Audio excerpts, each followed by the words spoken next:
तं सौजीवं साधुतं परिजनो सहितं श्री कृष्ण चैतन्य देवं श्री राधा कृष्ण पदानं सहगनो लोलिता श्री वेशाखन्वितांश्च ॐ नारायणो नमस्कृत्य नरो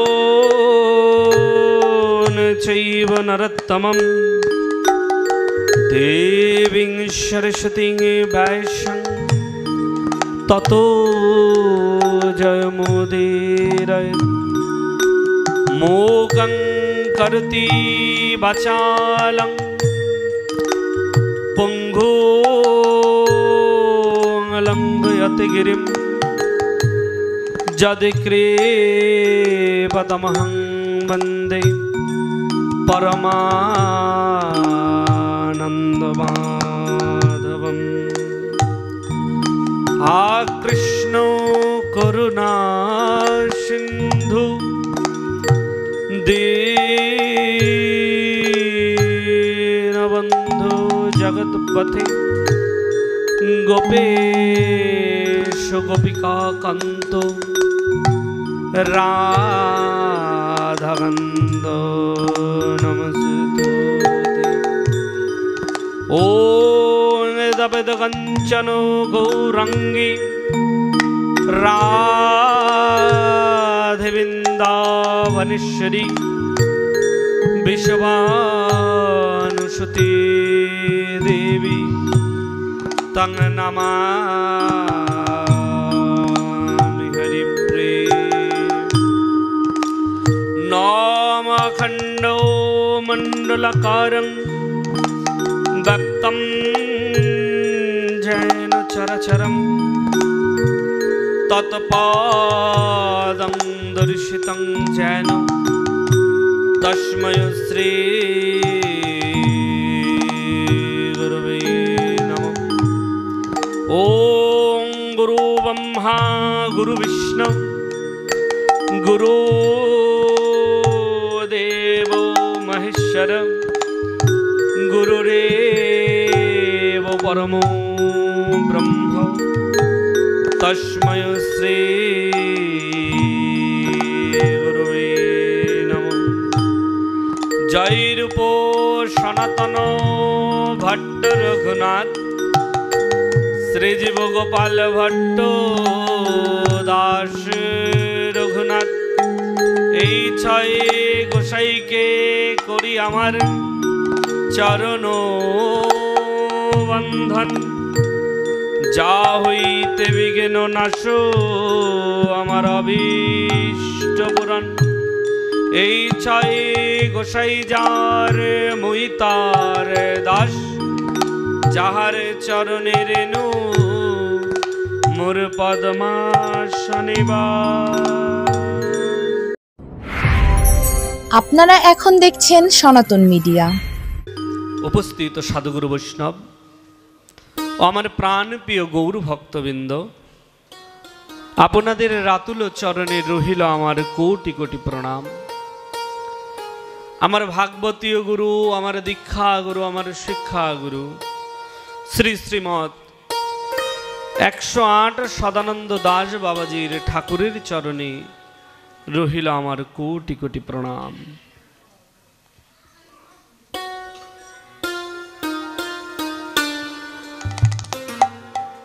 মুখে দেয় না।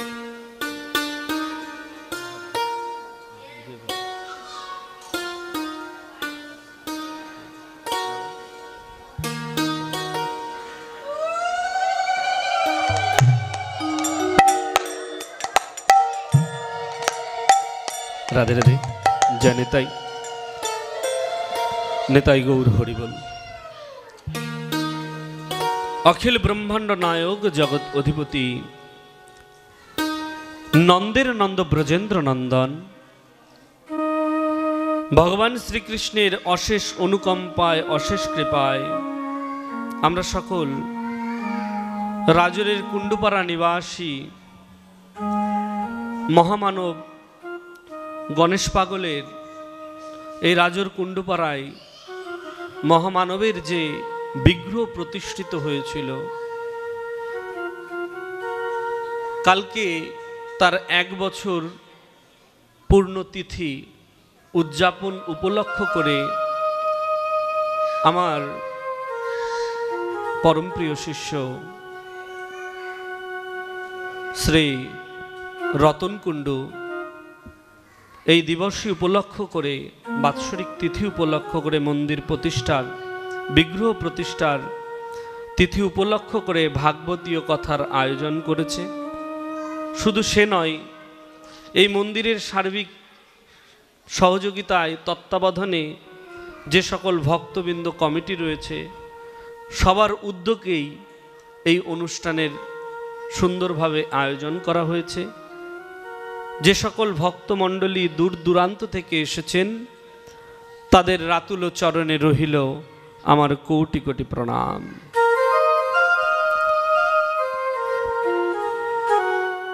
কাশী কাঞ্চী অবন্তী দ্বারাবতী মথুরাপুরী ইত্যাদি তীর্থ পর্যটনে যদৃশ্যপূর্ণং তদৃশ্যপূর্ণং শ্রীমদ্ ভাগবতীয় কথাশ্রবণে একোদানৈমিষরণ্যে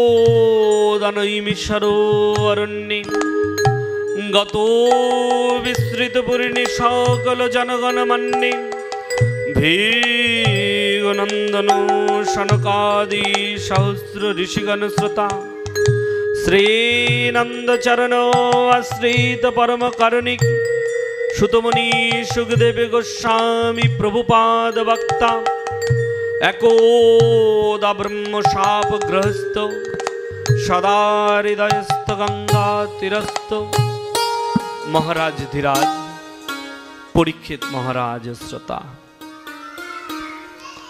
উপস্থিত সাধুগুরু বৈষ্ণব, হরিকথা, কৃষ্ণ কথা, ভাগবতীয় কথা আমাদের পরম সৌভাগ্য। আজকের দিনে আমরা হরিকথা, কৃষ্ণ কথা আস্বাদন করতে পারছি। নিমিরাজা বলেছেন, মনুষ্য জন্মটা দুর্লভ, বলছে তার থেকে অতীব দুর্লভ হচ্ছে সাধুসঙ্গ। আমাদের পরম সৌভাগ্য, আমরা সবাই সাধু সঙ্গ করতে পারছি। বলছে তার থেকে পরম সৌভাগ্য কি জানেন? বলছে সাধু সঙ্গ করে হরিকথা, কৃষ্ণ কথা আস্বাদন। আমরা সেই সাধু সঙ্গ করে হরিকথা, কৃষ্ণ কথা আস্বাদন করতে এসেছি। আমায় কৃপা করবেন। আর সবার কাছে বিনীতভাবে অনুরোধ রইল, যার যার মোবাইল সাইলেন্ট করবেন, ঠিক আছে? আর পাটের মধ্যে কথা বলবেন না, যার যার বাচ্চাদেরকে এক জায়গায় নিয়ে বসুন। আশ্রয় করিয়া বন্ধন শ্রীগুরুর চরণ, যা হইতে মিলে রে ভাই আমার কৃষ্ণ প্রেমধন। আশ্রয় বলছে, কোথায় আশ্রয় করতে বলছে? বলছে শ্রীগুরুর চরণ। যেহেতু আজকে এখানে ভাগবতীয় কথার আয়োজন করা হয়েছে মহামানব গণেশ পাগলের প্রতিষ্ঠিত বার্ষিক উপলক্ষ করে, তিনি আমাদের সিদ্ধ মহাত্মা, তিনি জগৎ কল্যাণের জন্য নিজের জীবনটাকে সঁপে দিয়েছিলেন। সারা জীবন ধরে তিনি মায়ের ভজন সাধন করে গেছেন, গোবিন্দের আরাধনা করে গেছেন।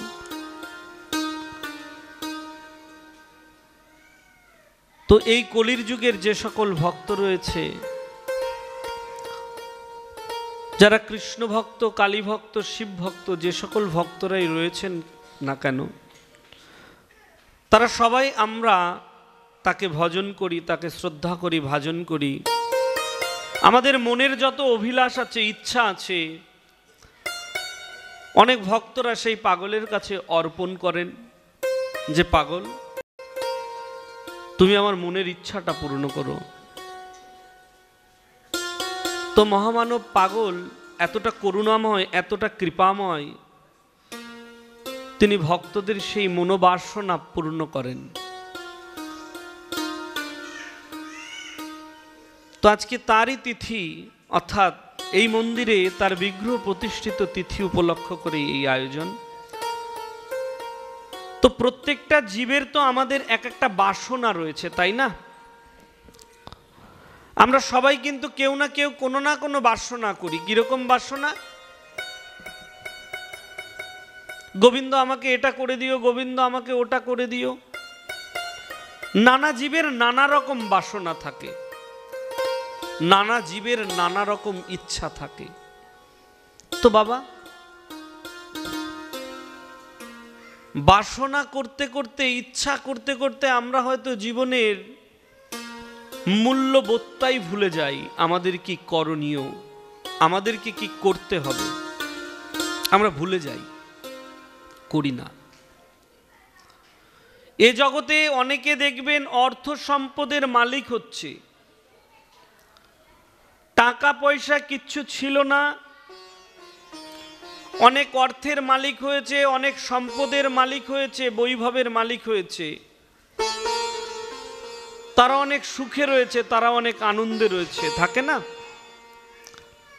তো বাবা, এই জগতে এরকম লোকও আছে যারা অন্যকে ফাঁকি দিয়ে অনেক অর্থের মালিক হয়েছে, অনেক সম্পদের মালিক হয়েছে।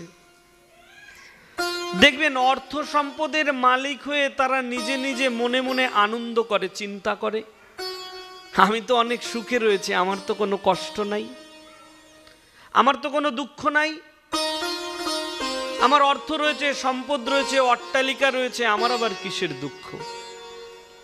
এরকম অনেকে চিন্তা করে।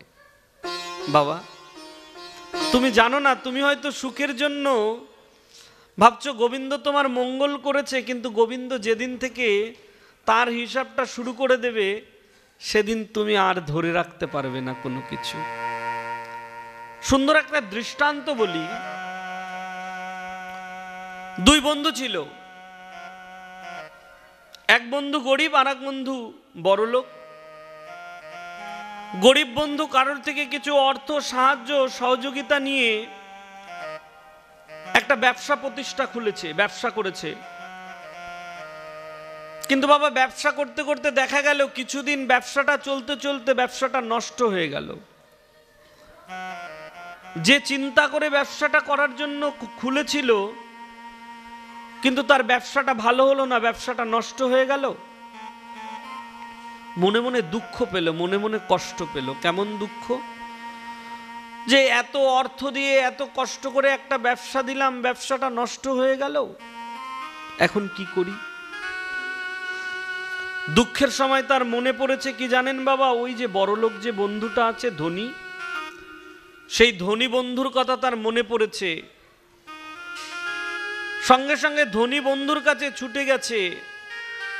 বন্ধু বন্ধুকে দেখে জিজ্ঞাসা করছে, বন্ধু তুই এসেছিস?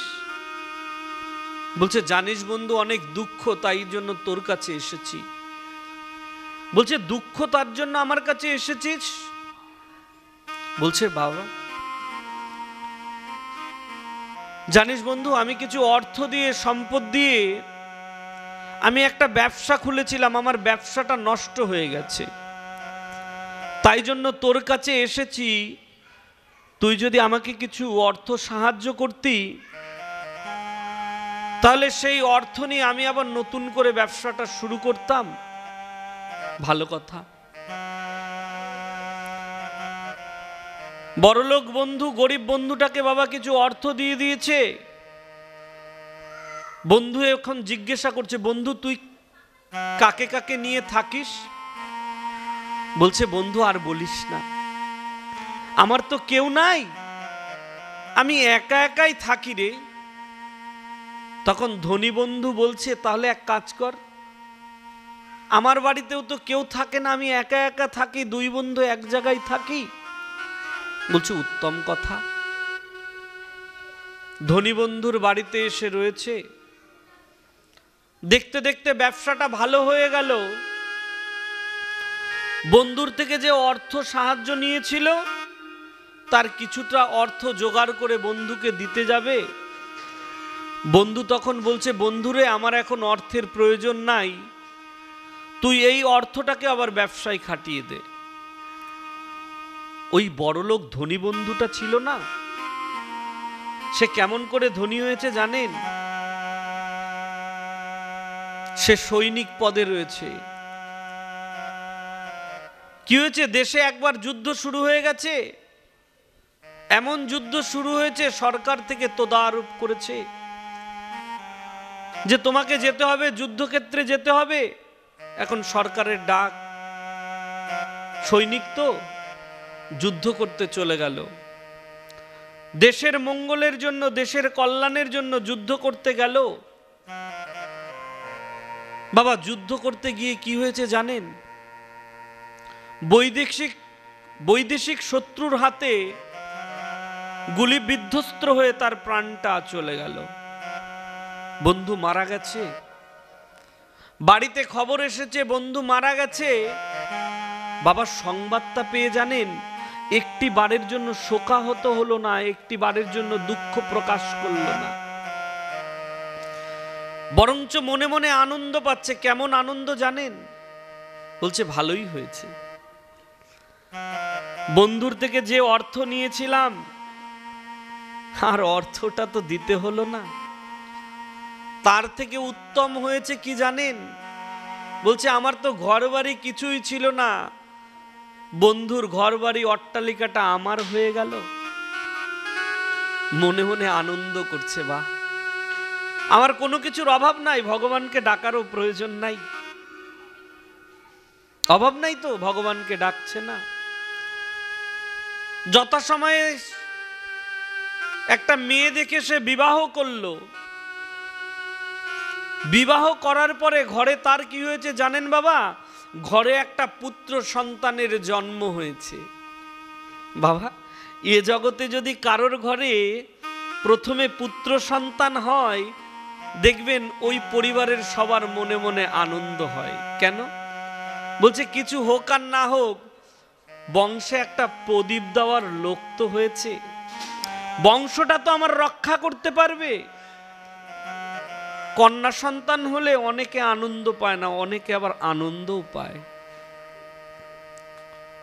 বাবা, পুত্র সন্তান হয়েছে, দেখতে দেখতে পুত্র সন্তান তো বড় হচ্ছে। পুত্র সন্তান একটু হাঁটা চলা করে, বাবা বাবা বলে ডাকে, সারা দিন বাড়ির মধ্যে খেলা করে। একদিন বাবা রাত্রেবেলায় ব্যবসা করে যখন বাড়ি ফিরে এসেছে, তখন কি দেখছে জানেন? প্রত্যেক দিন বাড়ি যখন ফিরে আসে, দেখে তার পুত্রটা ঘরের মধ্যে খেলা করছে। আজকে বাবা ঘরের মধ্যে পুত্র খেলা করছে না, পুত্র আজকে বিছনার মধ্যে শুয়ে রয়েছে। বাবা চিন্তায় পড়ে গেল, সঙ্গে সঙ্গে পুত্রের কাছে গিয়ে বলছে, বাবা তোর কি হয়েছে বাবা? বলছে, বাবা জানো, শরীরটা ভালো লাগছে না তো, তাই জন্য শুয়ে রয়েছি। ও তাই? শরীর ভালো লাগছে না? বলছে, না বাবা, শরীর ভালো লাগছে না। পরের দিন কি হলো? ডাক্তারের কাছে নিয়ে গেল, ওষুধ দিল, কিন্তু শরীরটা ভালো হলো না। এই ডাক্তার থেকে আরেক ডাক্তারের কাছে নিয়ে গেল, তবুও শরীরটা ভালো হলো না। বাবা ঘুরতে ঘুরতে লোকের কাছে শুনছে, ওই ডাক্তারের কাছে যাও, ওই দেশে যাও, পুত্র ভালো হয়ে যাবে। হয় না অনেকের? এইভাবে দেশে দেশে পুত্রকে নিয়ে গেল, যাতে আমার পুত্রটা একটু সুস্থ হয়ে যায়। কিন্তু বাবা যেখানেই যায় না কেন, পুত্র সুস্থ হয় না। পুত্র আর সুস্থ হয় না, রোগটা যেন দিন দিন বেড়েই যাচ্ছে। পুত্রকে নিয়ে ঘুরতে ঘুরতে যত অর্থ ছিল বাবা, সব অর্থ শেষ হয়ে গেল, সব অর্থ শেষ হয়ে গেল। ব্যবসা বাণিজ্য জমি যা কিছু ছিল সব কিছু বিক্রি হয়ে গেল। পুত্রকে নিয়ে ফিরে এসেছে দেশে। যখন দেখলো তার কাছে কোনো অর্থ নাই, যখন অর্থ শেষ বাবা, সেদিন পুত্রটা জীবনে শেষ নিঃশ্বাস ত্যাগ করে এই ধরাধাম ত্যাগ করে চলে গেল। পুত্র বিরহে আতুর পিতা হাউ হাউ করে কাঁদছে আর ভগবানকে ডাকছে, ভগবান আমি তোমার চরণে কি এমন অপরাধ করেছিলাম, আমাকে একটা পুত্র দিলে সেই পুত্রটাকেও তুমি কেড়ে নিলে। আমি তো কোনোদিন কারোর খারাপ করি নাই, আমি তো কোনোদিন কাউকে কোনো দুঃখ দি নাই, ব্যথা দি নাই। পুত্র বিরহে আতুর পিতা হাউ হাউ করে কাঁদছে। পুত্রের দেহটাকে বাবা নিয়ে গেল কোথায় জানেন? ওই যে শ্মশান আছে না, শেষ কৃতকার্য করবার জন্য পুত্রের দেহটাকে নিয়ে গেল। চিতার মধ্যে পুত্রের দেহটাকে তুলে দিল। পুত্র বিরহে আতুর পিতা হাউ হাউ করে কাঁদছে। শেষ কৃতকার্য করে যখন বিরহ পিতা গঙ্গার মধ্যে ডুব দিয়ে গঙ্গা স্নান করে উঠে আসছে, ওই শ্মশানের অধরে এক কোণার মধ্যে এক সাধু বসেছিল। সাধু দূর থেকে দেখে দেখে তার দিকে তাকিয়ে খিলখিল করে হেসে দিল। বিরহে আতুর পিতা মনে মনে চিন্তা করছে, কি জানেন বাবা, এ আবার কেমন সাধু, এ আবার কেমন সাধু? দেখলো আমার পুত্রটার শেষ কৃতকার্য করলাম। সাধু এই দৃশ্য দেখে সাধু কিনা হাসছে। এ তো পূর্ণ সাধু নয়, পূর্ণ সাধু নয়। সঙ্গে সঙ্গে বাবা সেই ব্যক্তি সাধুর কাছে গিয়ে বলছে, বাবা আপনি কেমন সাধু? আমার পুত্রটা চলে গেছে, এই ধরাধাম ত্যাগ করে আপনি সবকিছু দেখলেন, তবু আপনি হাসছেন কেন? বলছে, বাবা আমার তোমার পুত্র বিরহের যন্ত্রণায় আমি তোমায় দেখে হাসছি না। তাহলে হাসলেন কেন? বলছে, আমি হেসেছি কেন জানো? আমি হেসেছি তোমার কর্ম দেখে হেসেছি। কর্ম দেখে? কর্ম? বলছে, আমি কি এমন কর্ম করেছি যে আমার কর্ম দেখে আপনি হাসছেন, আনন্দ পাচ্ছেন? বলছে, তুমি কি ভুলে গেছো?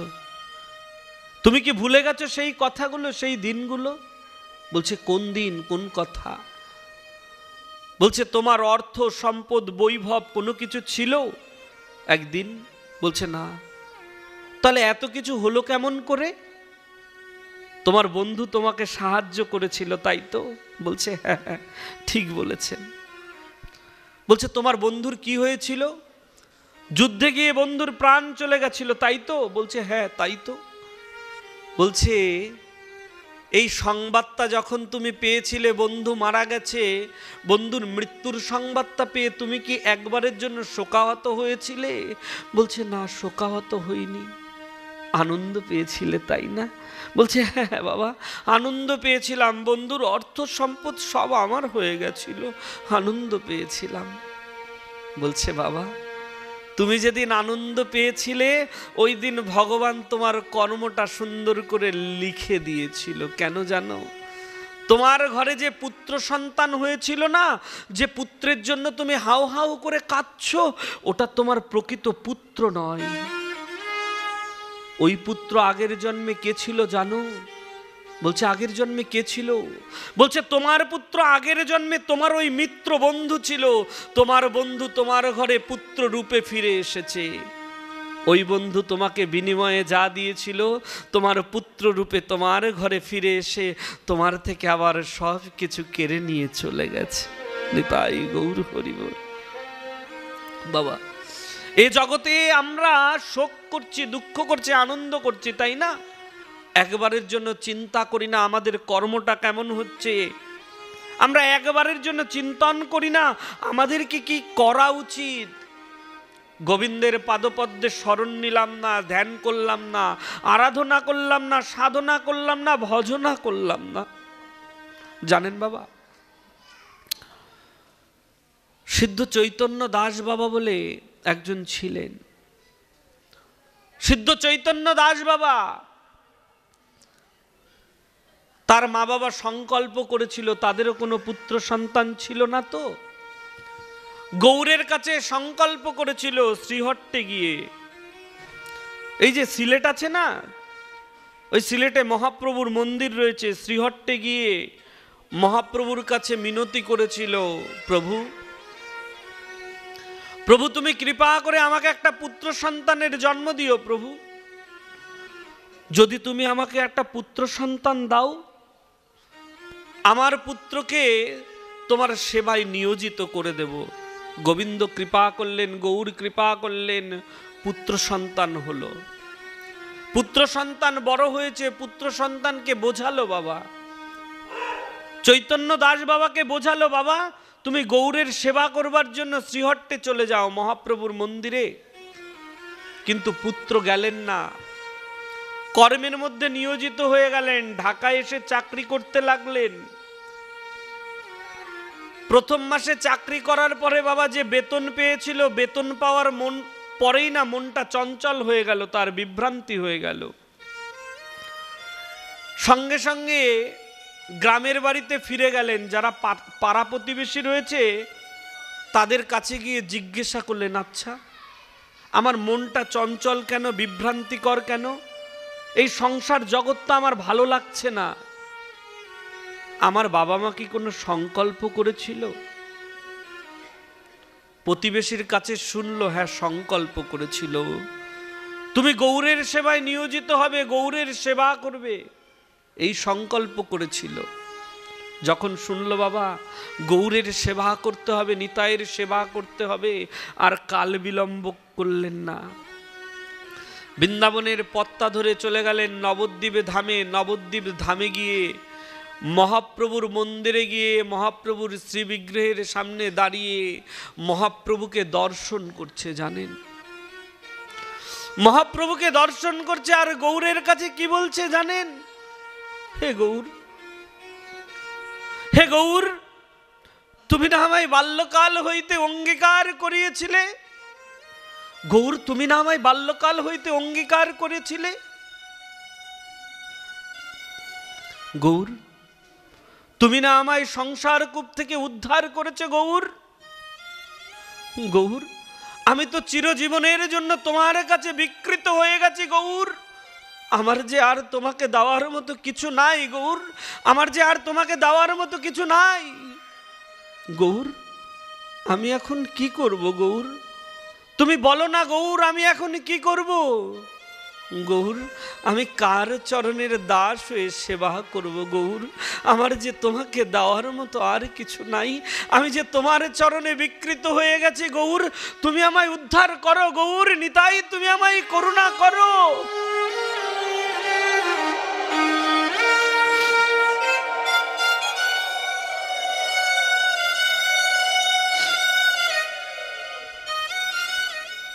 নিতাই তুমি আমায় করুণা করো, নিতাই গৌর তুমি আমায় কৃপা করো, আমি যে তোমার চরণের বিকৃত দাস, এই দাসকে তুমি কৃপা করো।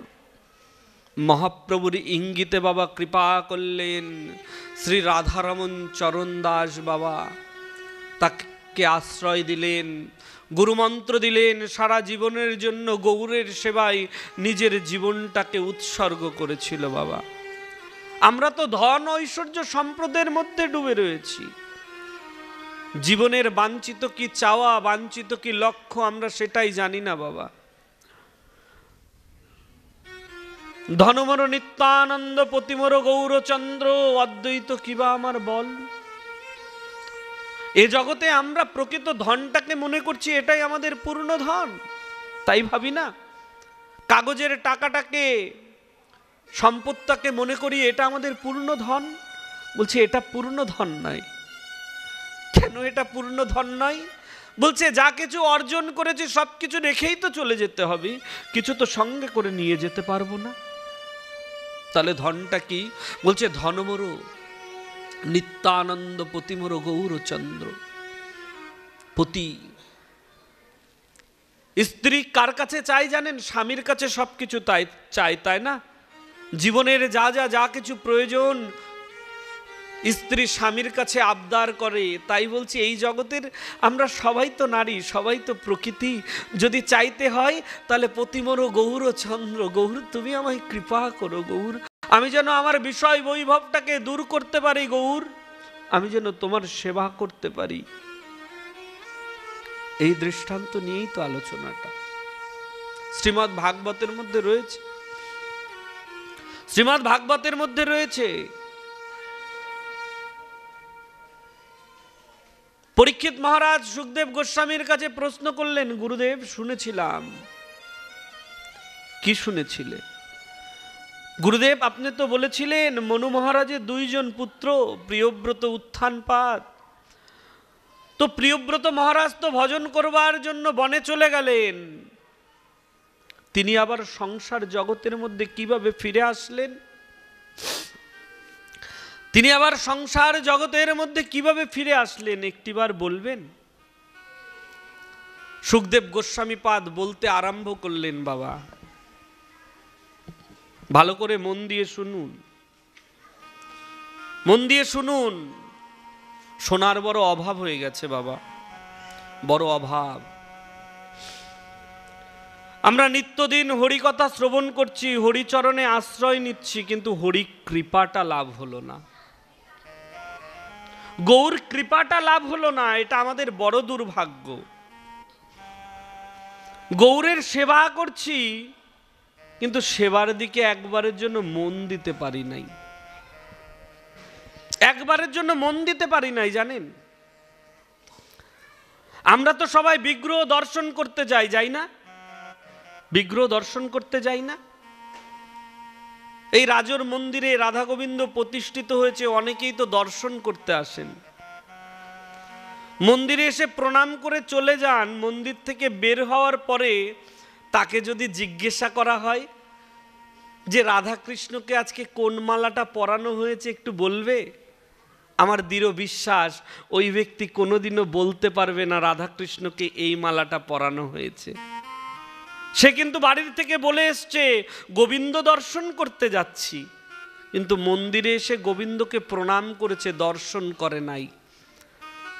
গোবিন্দকে প্রণাম করে নিজের ইচ্ছাগুলোকে যাপন করেছে, গোবিন্দের চরণে বিলিয়ে দিয়েছে। গোবিন্দ আমার রোগটাকে দূর করে দাও, পুত্রকে চাকরি দিয়ে দাও, কন্যাকে ভালো করে বিবাহ দিয়ে দাও। মন্দিরে আসলাম, ঝুলি ভরে ভিক্ষা চেয়ে নিয়ে গিয়ে মন্দির থেকে বেরিয়ে গেলাম। যদি বিগ্রহ দর্শন করতে আসতাম তাহলে গৌরের দিকে, নিতাইয়ের দিকে, রাধা কৃষ্ণের দিকে তাকিয়ে মনে মনে প্রার্থনা করতাম, গোবিন্দ না জানি তোমায় আজকে কত সুন্দর লাগছে, না জানি গোবিন্দ তোমাকে যে বনফুলের মালাটা পরিয়েছে না জানি কত সুন্দর তোমার শোভা হয়েছে। একবারের জন্য দেখেছি, বিগ্রহের দিকে তাকিয়ে দেখেছি, মনে মনে প্রার্থনা করেছি, গোবিন্দ তোমায় ভালো লাগছে, তোমায় সুন্দর লাগছে, রাধারানী তোমায় কত সুন্দর লাগছে। বিগ্রহের দিকে তো দর্শনই করি না, প্রণাম করে মন্দির থেকে বেরিয়ে যাই আর মিথ্যা কথা বাড়ির থেকে বলে আসি বিগ্রহ দর্শন করতে যাচ্ছি। কত বড় ছলনা, জগতের সঙ্গে গোবিন্দের সঙ্গে ছলনা করছি। যে যথামাং প্রপদ্যন্তে তাংশু তথৈব ভজাম্যহম, এই জগতে যে যেরকম করে ছলনা করবে তাকে সেই ছলনার মুখে পড়তে হবে। প্রশ্ন করলেন, উত্তর দিতে লাগলেন, বলছে ওই সময় কোনো রাজা ছিল না, তাই মনু মহারাজ চলে গেলেন, প্রিয়ব্রতকে গভীর অরণ্যের থেকে নিয়ে আসলেন। ভগবানের ভজন করতে গেছিল তো, প্রিয়ব্রতকে ফিরিয়ে এনে প্রিয়ব্রতকে বলল, প্রিয়ব্রত তুমি সংসারে একটু মন দাও। প্রিয়ব্রত রাজি হয়ে গেলেন। প্রজাপতি বৃহস্পতি কন্যার সঙ্গে তার বিবাহ হলো। তার গর্ভের থেকে একটা পুত্র সন্তানের জন্ম হয়েছিল। পুত্র সন্তানের নাম হচ্ছে অগ্নিধ্ব। অগ্নিধ্বর পুত্র হচ্ছে নাভি, নাভির পুত্র হচ্ছে ঋষভদেব, আর এই ঋষভদেবের পুত্র হচ্ছে ভরতজি মহারাজ। এই ভরতজি মহারাজ 28,000 বছর পর্যন্ত ভারতবর্ষে রাজত্ব করেছিল। 28,000 বছর পর্যন্ত ভারতবর্ষে রাজত্ব করার জন্য ওই ভূমির নাম হয়েছিল ভারতবর্ষ। রাজা ভরতের নাম অনুসারে হলো ভারতবর্ষ। আগে এই ভারত ভূমির নাম ছিল অজানাবর্ষ। ভরতজি মহারাজ 28,000 বছর তক রাজত্ব করলেন। একদিন ভরতজির বৈরাগ্য উদিত হয়ে গেল। তিনি মনে মনে চিন্তা করলেন, আমাকে ভজন করতে হবে, আমাকে সাধন করতে হবে, আমাকে গোবিন্দের সেবা করতে হবে। রাজ্য সম্পদ সব কিছু ত্যাগ করে দিয়ে ভরতজি মহারাজ চলে গেলেন গভীর অরণ্যের মধ্যে গিয়ে ভগবানের ভজন করতে লাগলেন। কোথায় গিয়ে ভজন করেছিল? গণ্ডকী নদীর তীরে গিয়ে ভরতজি মহারাজ ভজন করতে লাগলেন। এই গণ্ডকী নদী হচ্ছে নেপালে। দামোদর কুণ্ডর থেকে গণ্ডকী নদীর উৎপত্তি হয়েছে। এই গণ্ডকী নদীর মধ্যেই কিন্তু শালগ্রাম শিলা পাওয়া যায়।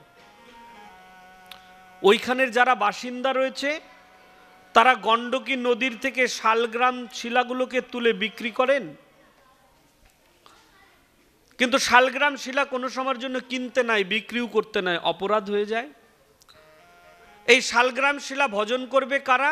একমাত্র ব্রাহ্মণ ব্যতীত শালগ্রাম শিলা ভজন করবার, অর্চন করবার কারোর কোনো অধিকার নাই। হ্যাঁ, সদ্গুরুর কৃপা বলে কেউ কেউ শালগ্রাম শিলা ভজন করতে পারে, কিন্তু গুরুকে সৎ হতে হবে।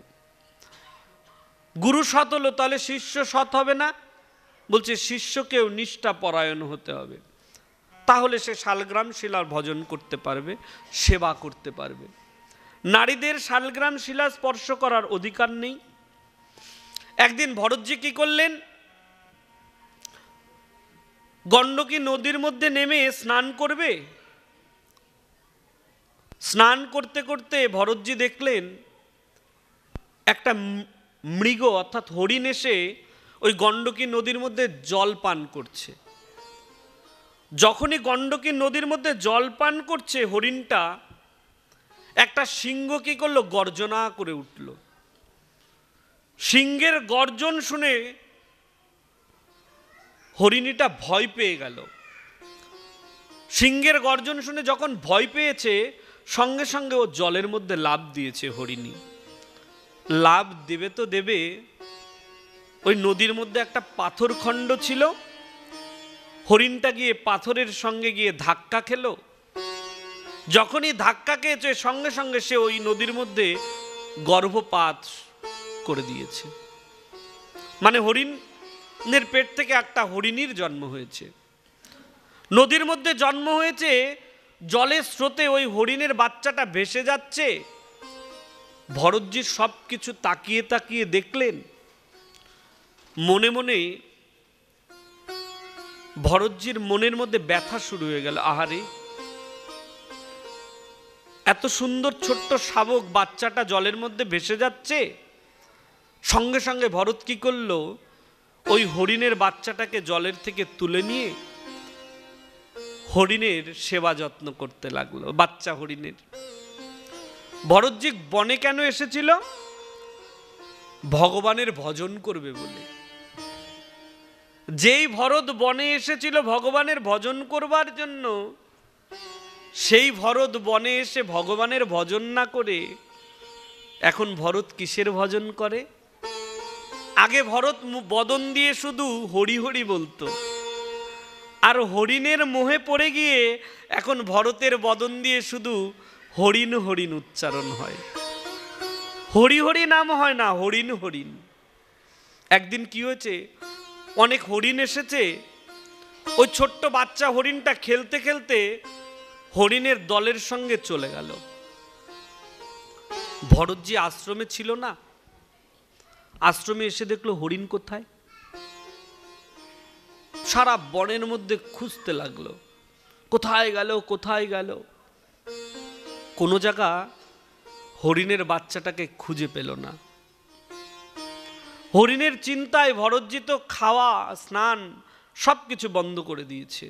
আর মনে মনে চিন্তা করছে, না জানি কোনো হিংস্র পশু হয়তো বাচ্চাটাকে মেরে ফেলে দিয়েছে, না জানি কোনো শিকারী এসে হরিণের বাচ্চাটাকে ধরে নিয়ে চলে গেছে, হয়তো বেঁচে নেই। এই দুঃখ করতে করতে ভরতজি জল অন্ন সবকিছু ত্যাগ করে দিল, ভরতের মৃত্যু হয়ে গেল। হরিণের চিন্তা করতে করতে ভরতের কি হয়েছিল জানেন? হরিণ জনিতে ভরতের জন্ম হলো। হরিণের চিন্তা করতে করতে ভরতের হরিণ জনিতে জন্ম হয়েছে। বাবা, ভরতের লীলাটা শোনানোর মূল উদ্দেশ্যই হচ্ছে আমাদের চিন্তন, অর্থাৎ চেতনা। এই জগতে আমরা তো অনেক কিছু চিন্তা করি, তাই না? আমরা একবারের জন্য ভেবে দেখেছি আমাদের চিন্তার পরিণতি কি হবে? ভাবি না। কেন ভাবি না? আমরা তো সুখে রয়েছি, কিসের কষ্ট, কিসের দুঃখ? কিন্তু ভরতজির হরিণজনিতে জন্ম হওয়ার পরে ভগবানের ভজন করত, তো পূর্বজন্মের সব কিছু তার মনে রয়ে গেছে, সব কিছু মনে রয়েছে। একদিন হরিণজনিতে জন্ম নিয়ে গোবিন্দের কাছে প্রার্থনা করছে, গোবিন্দ, গোবিন্দ, বড় ভুল হয়ে গেছে, গোবিন্দ, বড় ভুল হয়ে গেছে। এসেছিলাম গভীর অরণ্যে তোমার ভজন করব, কিন্তু হরিণের মোহে পড়ে গিয়ে আমি হরিণাসক্ত হয়ে গেলাম, আমাকে হরিণজনিতে আমার জন্ম হয়ে গেল। গোবিন্দ, বড় ভুল হয়ে গেছে। কথা দিলাম তুমি আমাকে আবার মনুষ্যকুলে আর একটিবার জন্ম দাও, আমি ভগবানের ভজন করব, তোমার ভজন করব, তোমার সাধন করব, তোমার আরাধনা করব। গোবিন্দ জন্ম দিয়ে দিলেন। এবার কিসে জন্ম হয়েছে জানেন? অঙ্গিরস গোত্রীয় একজন ব্রাহ্মণ পরিবারে ভরতের জন্ম হয়েছে। এখানে তার নাম রাখা হলো, আবার ভরত নাম রাখা হলো। যখন 7 বছর তার বয়স হয়েছে, বাবা কি করেছে? তাকে পৈতা দিয়েছে, উপনয়ন মন্ত্রে তাকে দীক্ষিত করেছে। গুরুদেব এসে গায়ত্রী মন্ত্র দিয়ে গেল। গুরুদেব বলে গেল প্রত্যেক দিন তুমি জপ করবে, মুখস্থ করবে। কিন্তু 1 বছর হয়ে গেল, ভরতের মন্ত্র মুখস্থ হলো না, মন্ত্র বলে শোনাতে পারল না। আস্তে আস্তে ভরতকে সবাই কি বলতে শুরু করে দিল জানেন বাবা? ভরতকে সবাই জড় বলা শুরু করে দিল। জড় মানে কি জানেন? জড় মানে হচ্ছে মূর্খ। মূর্খ ভরত, মূর্খ ভরত। পিতার মৃত্যু হয়েছে ভরতের।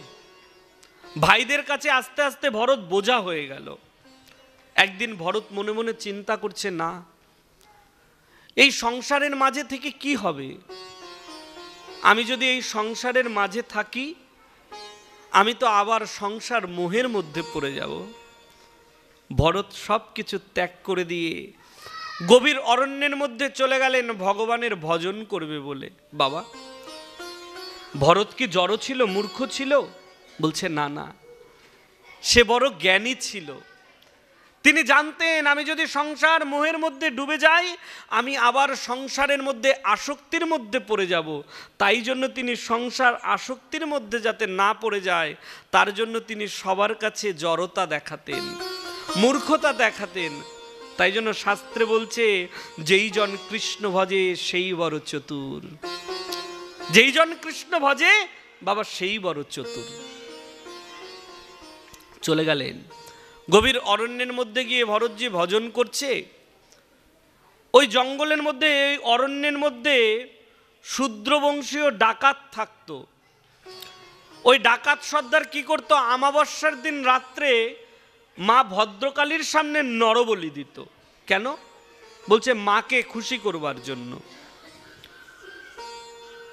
ডাকাতের যেসব অনুচর রয়েছে, একটা মানুষকে ধরে এনেছে মায়ের সামনে বলি দেবে, যে মানুষটাকে ধরে এনেছে ওই মানুষটা ওইখান থেকে পালিয়ে গেছে। ডাকাতের অনুচররা মনে মনে চিন্তা করছে, যদি কাউকে না পাই তাহলে তো সর্দার আমাদের মধ্যে যে কোনো একজনকে বলি দিয়ে দেবে। তাহলে কি করা যায়? বলছে চল দেখি কাউকে পাই নাকি। বনের মধ্যে খুঁজতে লাগলেন। খুঁজতে খুঁজতে ভরতের ওই যে পর্ণ কুঠির বানিয়ে যে আশ্রমে গোবিন্দের ভজন করছে,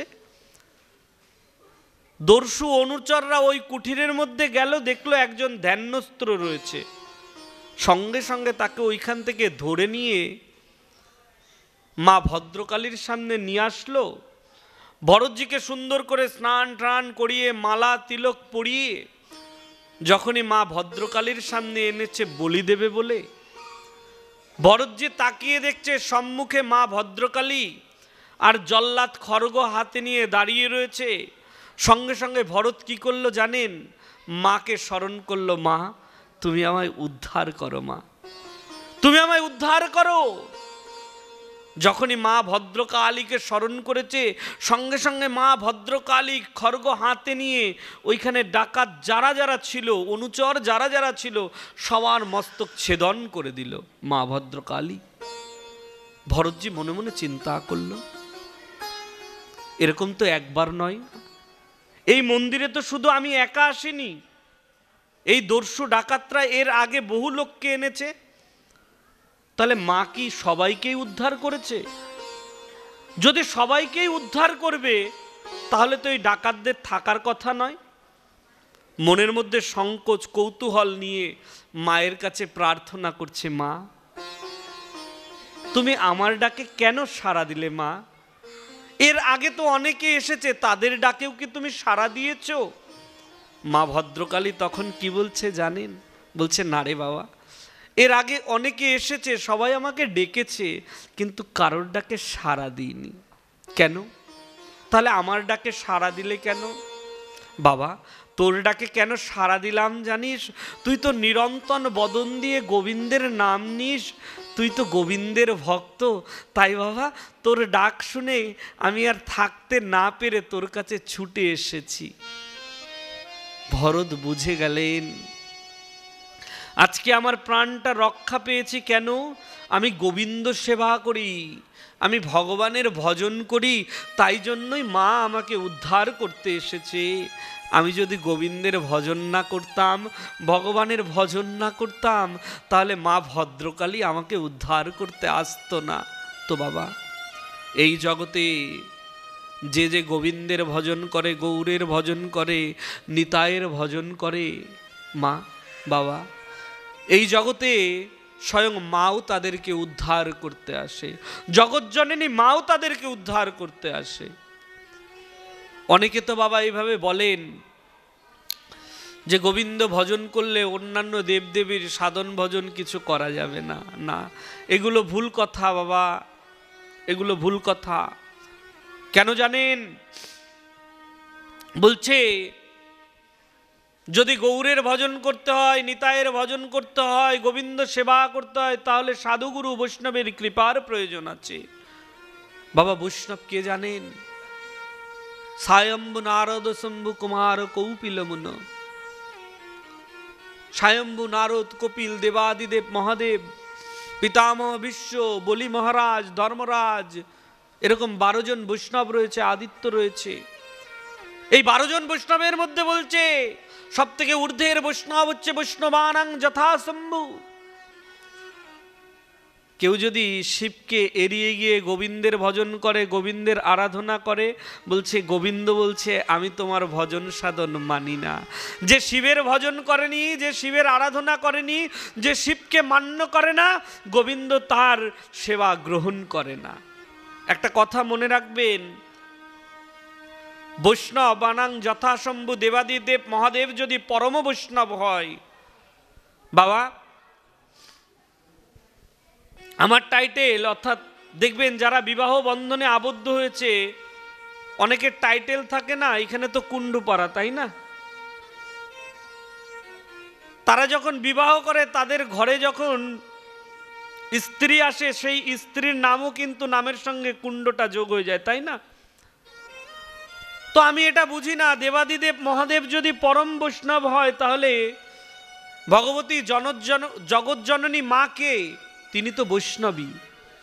শিব বৈষ্ণব হলে মা তো বৈষ্ণবী।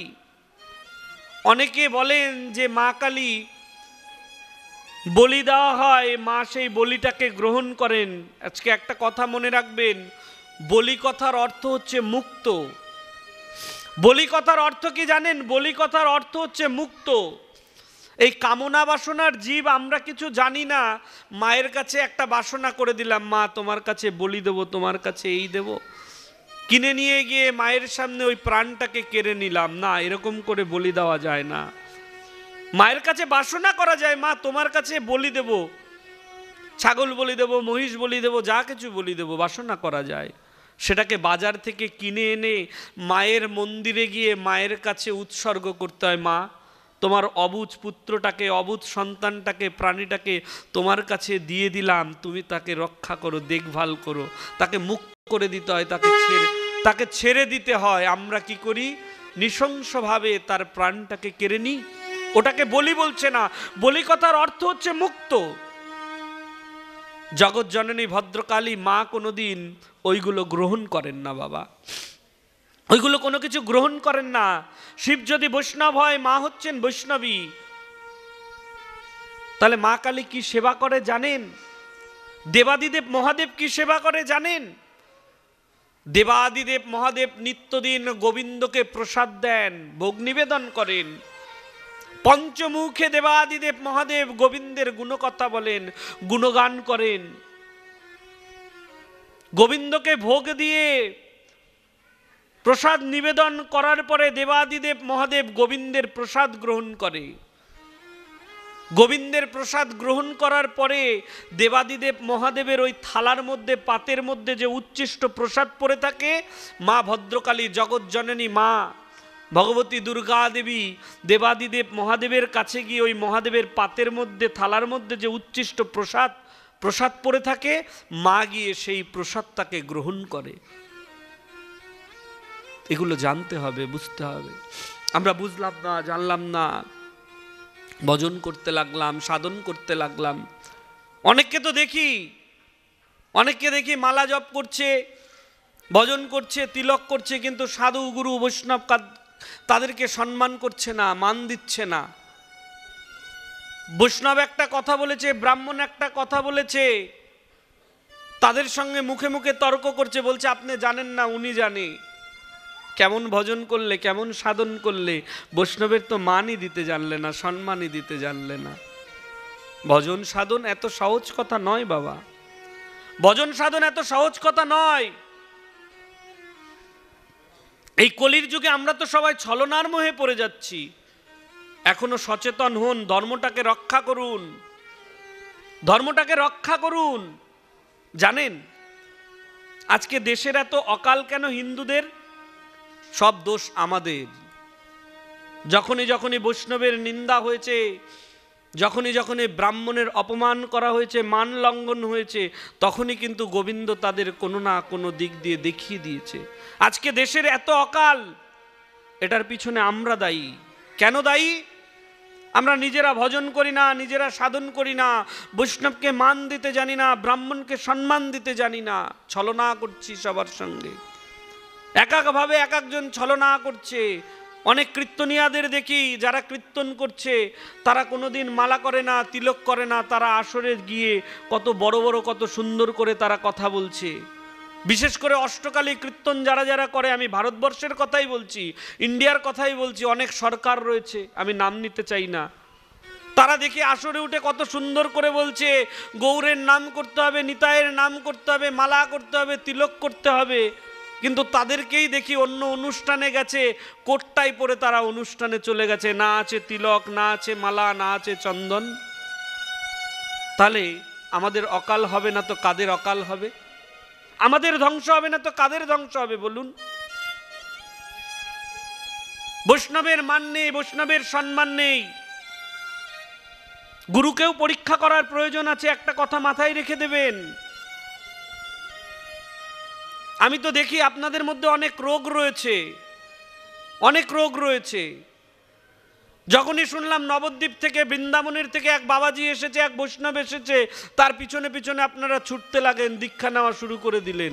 একবারের জন্য তো পরীক্ষা করলেন না, দেখলেন না তার সাধন ভজনটা কেমন আছে। বলছে দীক্ষা এত সহজ কথা নয়। গুরুদেবের চরণ আশ্রয় গ্রহণ করতে গেলে গুরুগৃহে 1 বছর থাকতে হয়। শিষ্য গুরুকে পরীক্ষা করবে, গুরু শিষ্যকে পরীক্ষা করবে, তারপরে গুরুদেব চিন্তা করবে শিষ্য করব কিনা।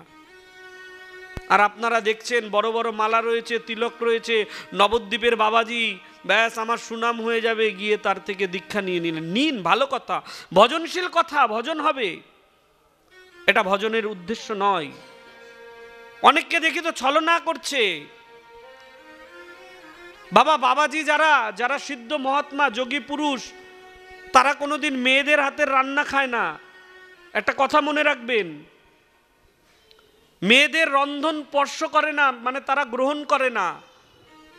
আর এখানে তো অনেক বাবাজিদেরকে দেখছি মায়েরা রন্ধন করে দিচ্ছে, তারা সে প্রসাদ গ্রহণ করে নিচ্ছে, তারা বাবাজি হয়ে গেল, বাবাজি হয়ে গেল। এত সহজ কথা বাবাজি হওয়া। দেখছিলাম আপনাদের এদিকে, দেখছিলাম মাদারীপুরের দিকে, একদিন নেটের মধ্যে দেখছিলাম, নেটের মধ্যে কি দেখছি জানেন? ওই যে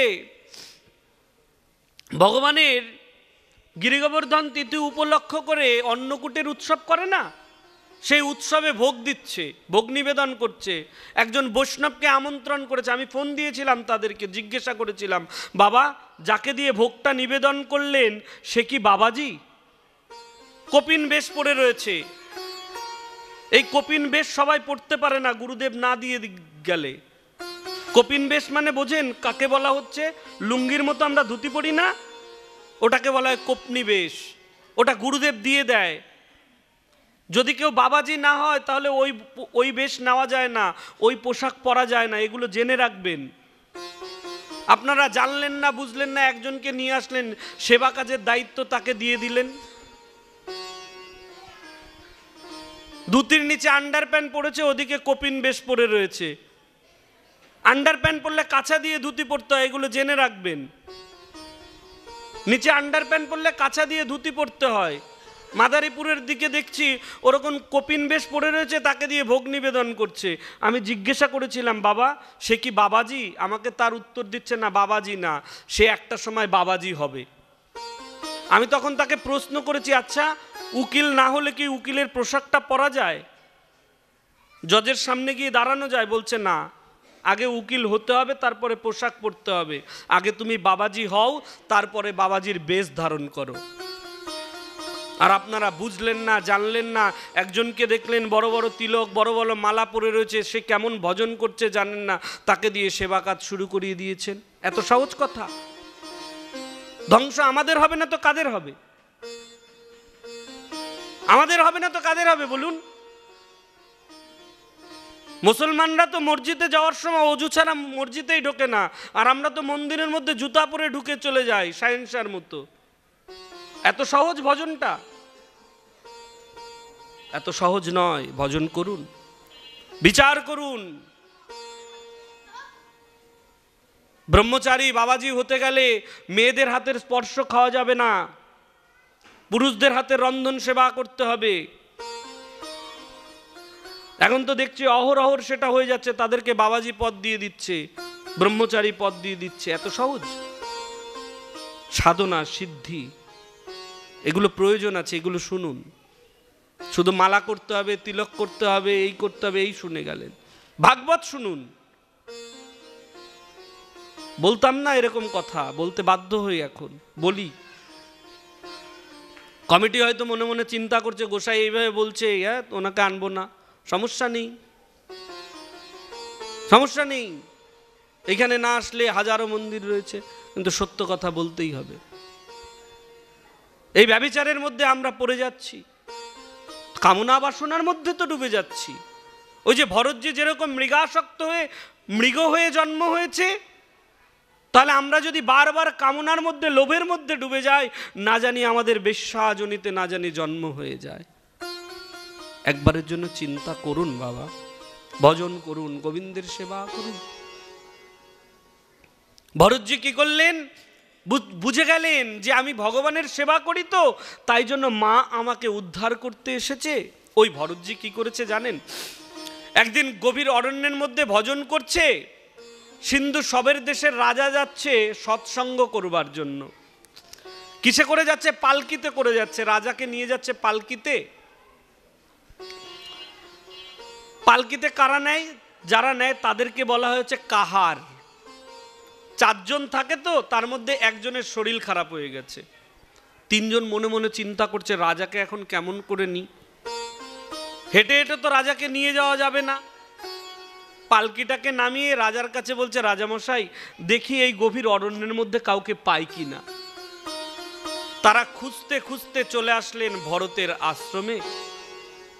ভরতের আশ্রমে সে ভরতের কাছে নিবেদন করছে, মহারাজ আপনি আমাদের একটা উপকার করবেন। কি উপকার? বলছে সিন্ধু সবের দেশের রাজা এসেছে, তিনি সৎসঙ্গ করতে যাবে। আমাদের একজন কাহার অসুস্থ হয়ে গেছে, আপনি কি একটু আমাদের সঙ্গে যাবেন? ভরতের ইচ্ছা নাই, তবুও তিনি গেলেন। কেন গেলেন জানেন? প্রজার ধর্ম হচ্ছে রাজার সেবা করা। যেহেতু সে রাজা আর ভরত তো প্রজা, তাই রাজার সেবা করতে চলে গেলেন। পালকি কাঁধে নিয়েছে, 4 জন চলছে। এখন দেখবেন সাধারণ মানুষের হাঁটা আর বৈষ্ণবের হাঁটার মধ্যে কিন্তু তফাৎ আছে। সাধারণ মানুষের হাঁটা আর বৈষ্ণবের হাঁটার মধ্যে তফাৎ আছে। কিরকম? একটা শাস্ত্রে একটা কথা বলছে, ঈশ্বর চিনিবে দর্শনে আর বৈষ্ণব চিনিবে চরণে। ঈশ্বর চিনিবে দর্শনে আর বৈষ্ণব চিনিবে চরণে। তার চরণ দেখেই চেনা যায় সে বৈষ্ণব কিনা। তো ভরতজি চলছে আস্তে আস্তে, আর 3 জন চলছে জোরে জোরে। কেন আস্তে আস্তে চলছে? ওই যে জঙ্গলের মধ্যে কোনো কীট পতঙ্গ আছে কিনা না জানি, তাকে পদাঘাত করে না চলে যেতে হয়। আস্তে আস্তে যাচ্ছে, যেতে যেতে দেখছে হুট করে পা ফেলতে গেছে, দেখছে একটা পিঁপড়ার সারি লাইন দিয়ে যাচ্ছে। সঙ্গে সঙ্গে ভরতজি কি করেছে, ওইখান থেকে লাফ দিয়েছে। লাফ দিতেই তো ওই পালকির মধ্যে রাজা বসেছিল, পালকি মাথার মধ্যে ঘাই খেয়েছে। যখনই মাথায় ঘাই খেয়েছে, কেরে, সঙ্গে সঙ্গে 3 জন কাহার বলে উঠেছে, মহারাজ মহারাজ আমরা না। তাহলে বলছে ওই যে নতুন একজনকে এনেছি না, সে লাভ দিয়েছে, তাই তো আপনিও পালকির মধ্যে লাভ দিয়েছেন। ও, ওকে একটু বলো আমি কে, সে জানে না আমি রাজা হই।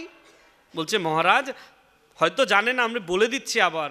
ভাই একটু আস্তে চলো, রাজা রয়েছে তো, না জানি কখন রেগে যায়, প্রাণটাই না চলে যায়। ভরত বলছো আচ্ছা ঠিক আছে, আস্তে আস্তে যাব, আস্তে আস্তে যাব, ঠিক আছে চলো। আবার চলছে, চলতে চলতে চলতে চলতে আবার তাকিয়েছে, দেখছে আবার একটা পিঁপড়ার সারি, আবার লাফ দিয়েছে। যখনই লাফ দিয়েছে, ওই রাজা তো ভিতরে বসে রয়েছে, আবার রাজার মাথার মধ্যে টক খেয়েছে। এই কি হলো, ঠিক করে চলতে পারছো না? মাথায় ব্যথা লাগলো আবার। আহারে মহারাজ আমরা নই, ওই যে নতুন একজন এসেছে না সে। মহারাজ তখন ভাবছে কে রে বাবা। পালকির মধ্যে বসে একটু উকি দিয়ে দেখলো, ভরতজি দেখতে কিরকম জানেন? সেই বিশাল লম্বা, এই দেহ, মানে রুষ্টপুষ্ট যাকে বলা হয়। রাজা দেখছে রুষ্টপুষ্ট লোক, রাজা এখন ব্যঙ্গ করে কথা বলছে। ওহো বুঝতে পেরেছি, যাকে এনেছো সে হয়তো অনেক রোগা, তাই তো অনেকদিন হয়তো কোনো কিছু খায়নি, অনেকদিন কোনো কিছু খায়নি, তার জন্য হয়তো এভাবে পালকি নিচ্ছে। যখনই রাজা ব্যঙ্গ করছে না, ভরতের খারাপ লেগে গেছে।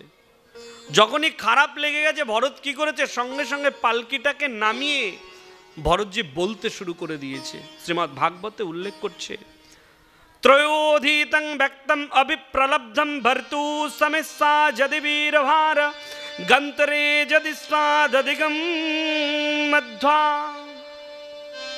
ত্রয়োধীতং ব্যক্তং অবিপ্রলব্ধম। রাজা তুমি কাকে মোটা কাকে পাতলা বলছো? না এ জগতে তুমি কাউকে মোটা করতে পারবে, না এ জগতে তুমি কাউকে পাতলা করতে পারবে। এই জগতে সবাই সবার বাঞ্ছিত ফলটাকেই গ্রহণ করে। না তুমি কাউকে কিছু দিতে পারবে, না তুমি কারোর থেকে কোনো কিছু কেড়ে নিতে পারবে রাজা। এ জগতে গোবিন্দ যাকে যা দেয় সে সেটাই পায়, তুমি দেওয়ার কে রাজন? যখনই এই কথা বলেছে না, রাজা তখন বুঝতে পেরেছে তো কোনো সাধারণ ব্যক্তি নয়। সঙ্গে সঙ্গে পালকির থেকে লাফ দিয়ে নেমে তাকিয়ে দেখছে কি, যখনই উপর দিকে তাকিয়েছে বদন দিকে, দেখছে ভরতের গলার মধ্যে পৈতা রয়েছে। ব্রাহ্মণ তো, যখনই গলার মধ্যে পৈতা দেখেছে সঙ্গে সঙ্গে সিন্ধু সবের দেশের রাজা ভরতের চরণ ধরে, অপরাধ হয়ে গেছে তো তাই ক্ষমা চাইছে। প্রভু আমি বুঝতে পারিনি, আমার না বড় ভুল হয়ে গেছে প্রভু, আমি বুঝতে পারিনি, আমার বড় ভুল হয়ে গেছে। জানেন এ জগতে না, এ জগতে আমি কাউকে ভয় পাই না। সিন্ধু সবের দেশের রাজা বলছে এ জগতে আমি কাউকে ভয় পাই না। না অহং বিসংকে সুররাজ বজ্রন নৈতক্ষ শূলান নৈমস্ব দণ্ডত। না আমি ইন্দ্রের বজ্রকে ভয় পাই, না আমি দেবাদিদেব মহাদেবের ত্রিশূলকে ভয় পাই, না আমি ভয় পাই ওই যমের পাশকে। মহারাজ, রাজা বলছে তো, ভরতকে মহারাজ বলে সম্বোধন করছে, বলছে মহারাজ আমি কাউকে ভয় পাই না। যদি জগতে আমি কাউকে কোনোদিন ভয় করে থাকি সেটা হচ্ছে সাধু গুরু বৈষ্ণবের চরণের অপরাধকে ভয় পাই। আমি সাধুগুরু বৈষ্ণবের চরণের অপরাধকে ভয় পাই।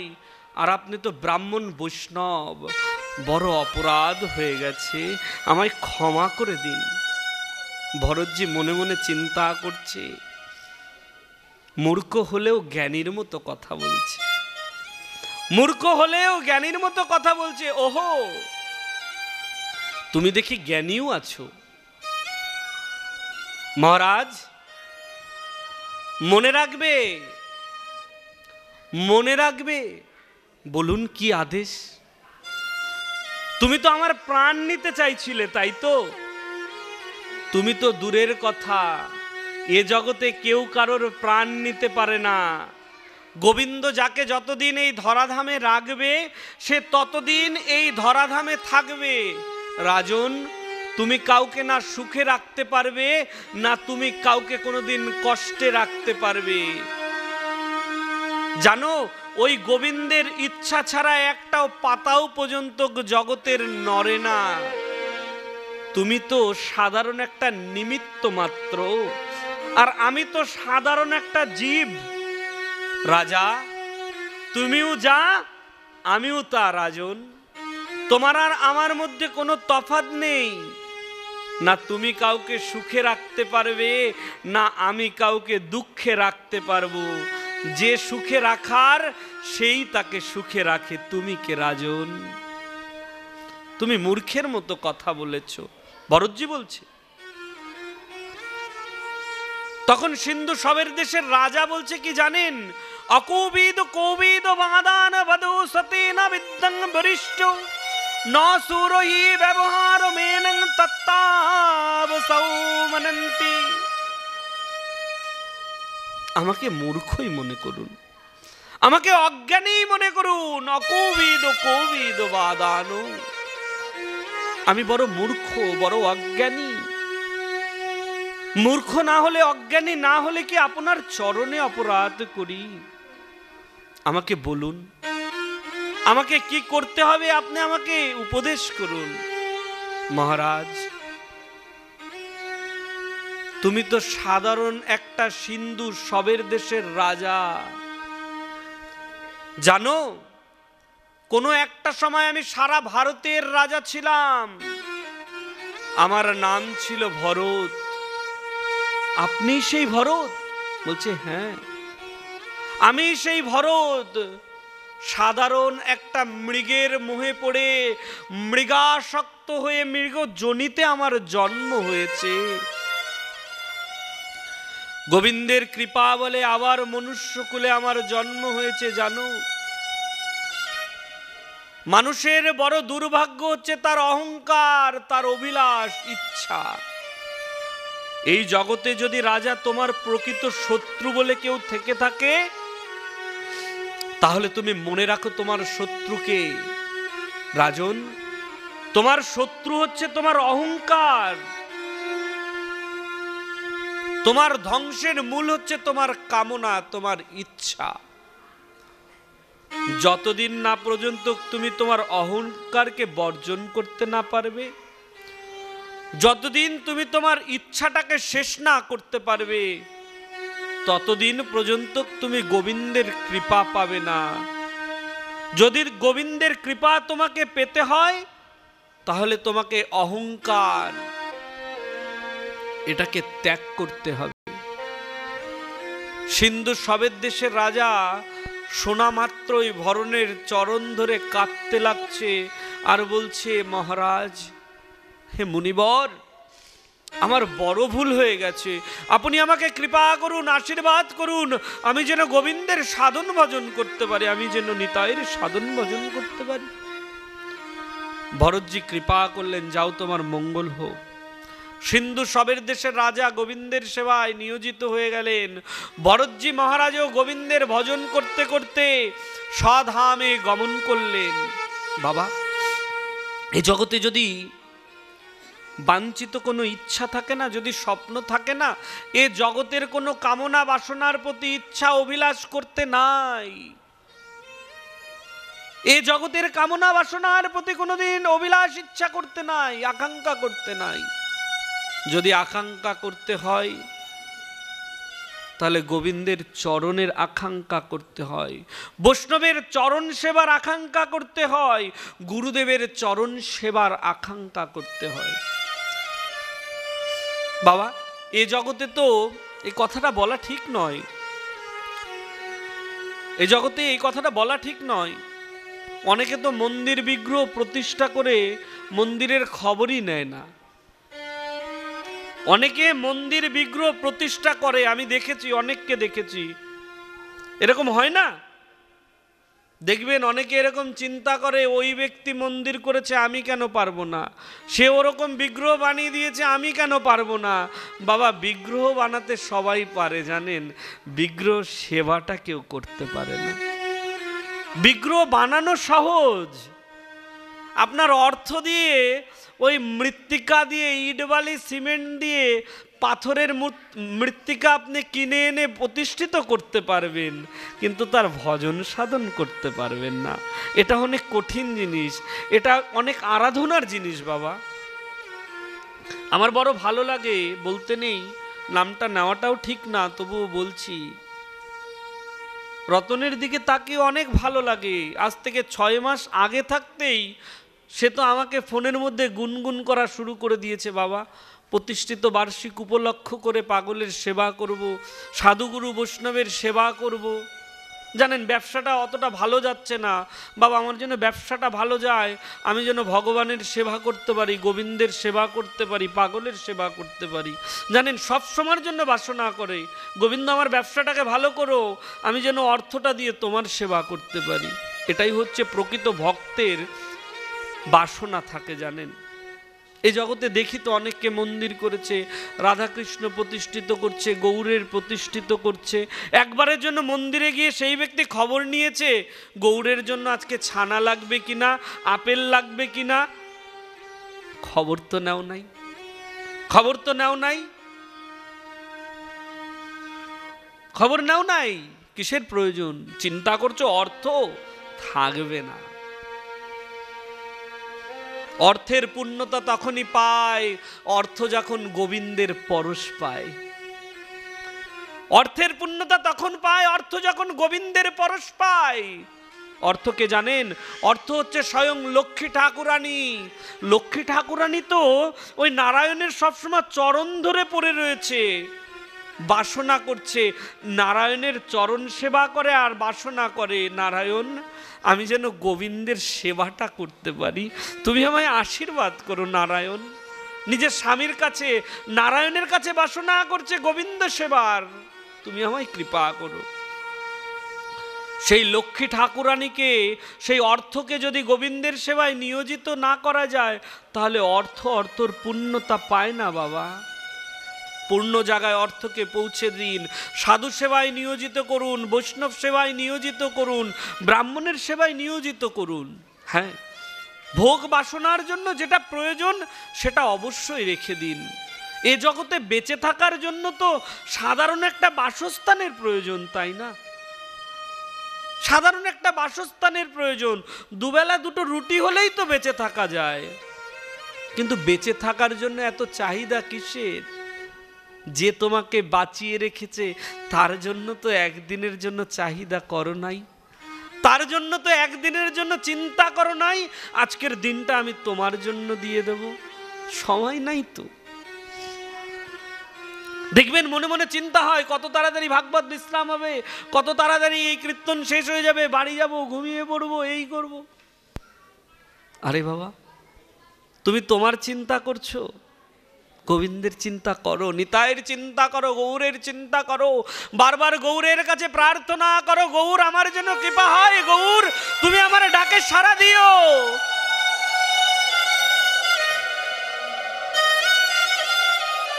তুমি আমাকে উদ্ধার করো গৌর, তুমি আমায় উদ্ধার করো, আমায় তুমি কৃপা করো গৌর।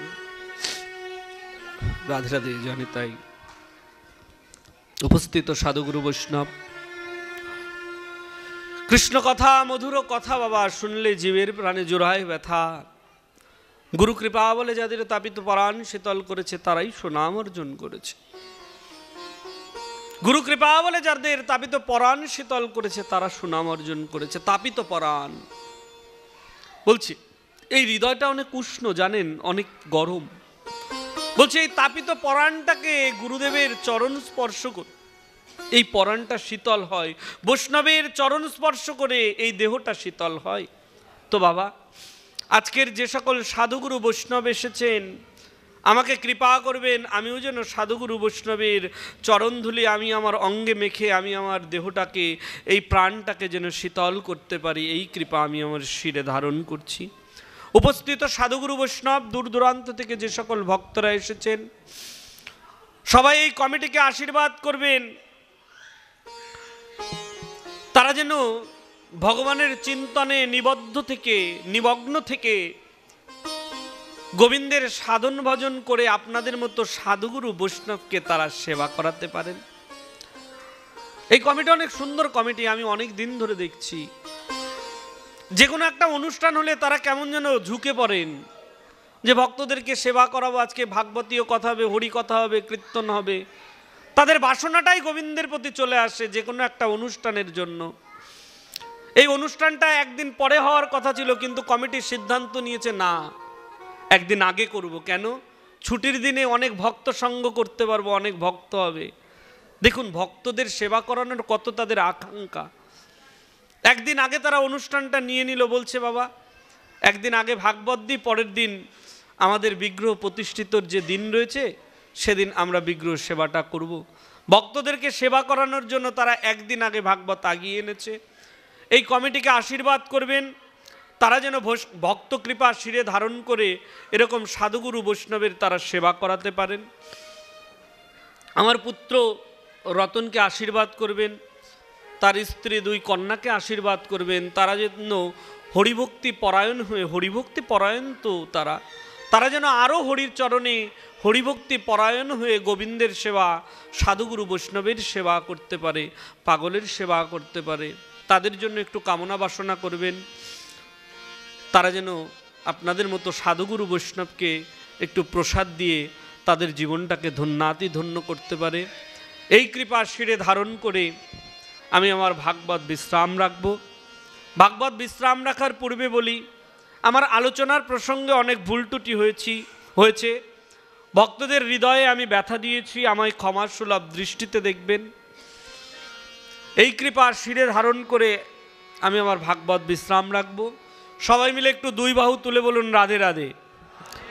সবাই মিলে দুই বাহু তুলুন, রাধে রাধে বলো না, বল আরো জোরে, আরো জোরে, प्यार से बोलो ना, जय जय श्री राधे राधे। হরি বল।